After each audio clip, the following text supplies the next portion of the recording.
Okay, all right. So I got to track my calories. I got to count my calories. I got to know how much I'm eating, and I got to know how much protein and carbs and fats that I'm getting. Well, there was once a time where that was a very difficult thing to figure out, but we are now living in the modern world. Modern fitness mastery. You said that. I don't. Did you hear that? Wow, that's pretty cool. Got some cool effects going on. All right, that was really lame, and I'm kind of disappointed in myself for doing that. I almost want to edit this out, but I'm not going to. Okay, counting. How do I know? So, how many calories should I be consuming? How do I figure that out? That comes down to your BMR and your TDEE. Now, some of you guys, you should have those assigned to you by me. If not, reach out or continue this training and you can go figure it out on your own. I want you to do that anyway at the end of this so you learn how to do that for the long haul. Your BMR is your basal metabolic rate. That is how many calories you burn just living like you are right now. So your current height, weight, sex, age, gender, I just said that. Yeah, determines your BMR. Essentially, if you were to lie down and not move all day, the amount of calories that you burn just not moving for 24 hours, that's your basal metabolic rate. Quick point, you never want to eat below your BMR. A lot of people do that. They don't understand why they're not losing weight because they're experiencing metabolic shutdown. The body has gone into starvation mode because you're now consuming less calories than your body needs to burn to survive. So you get tired, lethargic, and your body starts to store everything that it possibly can because it thinks you're starving, right? Moving on. TDEE is your total daily energy expenditure. That is how many calories you burn a day, taking into account walking to and from work, how often you exercise, how intense you're exercising, and how many days of exercise you're getting per week. And this is all worked out over decades and decades and decades using all kinds of different formulas and tests and studies. There are formulas and algorithms that are now used to cut that time in half and half and half and half of what it used to take to figure that number out for you. So what is your TDEE? Well, you typically would use a BMR and TDEE calculator. You plug in your stats and it tells you the number.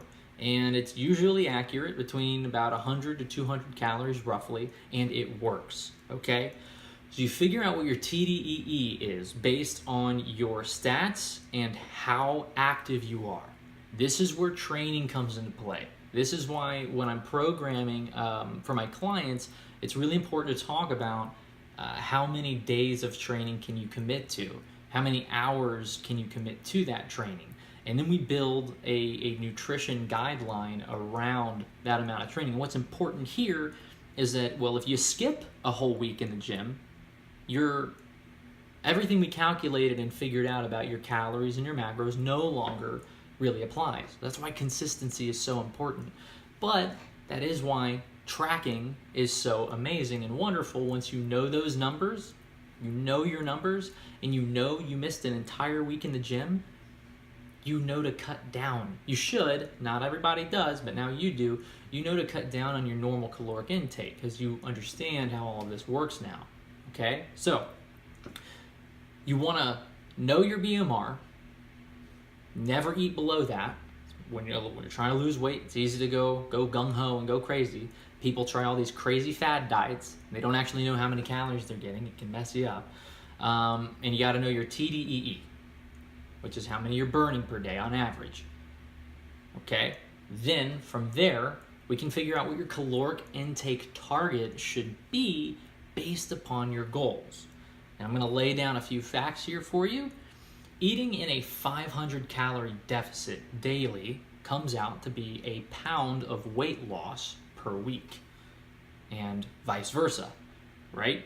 If you're eating in a 500 calorie surplus per day, you're going to gain a pound per week, right? So now that you know these numbers, we can start to kind of build a trajectory of how much do I have to work out to meet my ideal TDEE, or what is my maximum, what can I manage, and then how fast do I want to lose weight and how possible is that for me based on my BMR? And now you set your caloric intake target. I want to lose a pound a week. My caloric intake target needs to be 500 calories below my TDEE, and I need to make sure I'm hitting my training and counting those calories and logging those macros. Now, logging, how do we do all of this? That's what's so amazing about the modern world that we live in, is you can track this stuff and figure it out for free, easy. And I've already got most of you guys on MyFitnessPal. If you're watching this and you're not on MyFitnessPal, you got to download that app and continue through this lesson and go through the steps to determine your numbers. I've got links and some materials in there. Figure it out, plug it in, and you're good to go. Start logging. Great thing about MyFitnessPal and a lot of other calorie trackers is you can scan barcodes. It's very simple, and we'll get more into that as we go.